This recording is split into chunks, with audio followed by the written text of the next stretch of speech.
রাশিয়ার অগ্রগতি থামিয়ে ভূখণ্ড পুনরুদ্ধার করছে ইউক্রেন। গত এক সপ্তাহে রাশিয়ার তেল রপ্তানি সক্ষমতা ব্যাপকভাবে গুড়িয়ে দেওয়ার পাশাপাশি রণক্ষেত্রে রুশ বাহিনীর অগ্রযাত্রা রুখে দিয়েছে ইউক্রেন। শুধু তাই নয়, দখলকৃত বেশ কিছু এলাকাও পুনরুদ্ধার করেছে কিয়েভ। এক হিসাব অনুযায়ী গত ৩ মাসে রাশিয়ার অগ্রসর হওয়ার হার অর্ধেকে নেমে এসেছে। কাতার ভিত্তিক সংবাদ মাধ্যম আল জাজিরা এ খবর জানিয়েছে। ইউক্রেনের প্রেসিডেন্ট ভলোদিমির জেলেনস্কি জানান, বর্তমানে যুদ্ধক্ষেত্রের পরিস্থিতি গত ১০ মাসের মধ্যে সবচেয়ে ভালো অবস্থায় রয়েছে। বুধবার এক ভিডিও বার্তায় তিনি বলেন, ড্রোন প্রযুক্তি রপ্তানি এবং যৌথভাবে ড্রোন উৎপাদনের বিষয়ে সৌদি আরব, সংযুক্ত আরব আমিরাত ও কাতারের সঙ্গে তাদের চুক্তি সম্পন্ন হয়েছে। জর্ডান, কুয়েত, ইরাক ও বাহরাইনের সঙ্গেও এ নিয়ে আলোচনা চলছে।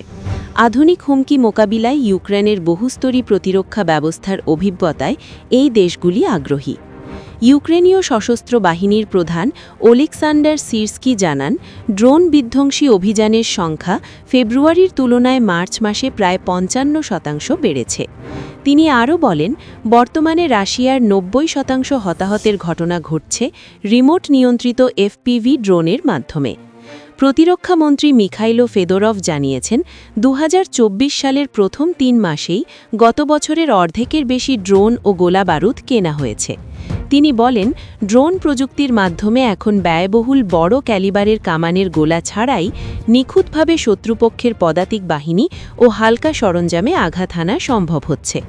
ফেদোরভ জানান, বর্তমানে ইউক্রেন ২০ কিলোমিটার পর্যন্ত উড়ে গিয়ে কয়েক ১০ কেজি ওজনের বোমা ফেলতে সক্ষম এমন নতুন প্রজন্মের ড্রোন পরীক্ষা করছে। গত ২৬ মার্চ ইউক্রেনের এয়ার অ্যাসল্ট ফোর্স ডনেৎস্ক ও দিনিপ্রোপেট্রোভস্ক অঞ্চলের রুশ অগ্রযাত্রা রুখে দিয়ে বেরেঝোভ গ্রামটি মুক্ত করেছে। সিরস্কির মতে চলতি বছর ইউক্রেন ৪৭০ বর্গ কিলোমিটার এলাকা পুনরুদ্ধার করেছে, যা ২০২৩ সালের পর তাদের প্রথম বড় কোনো সাফল্য।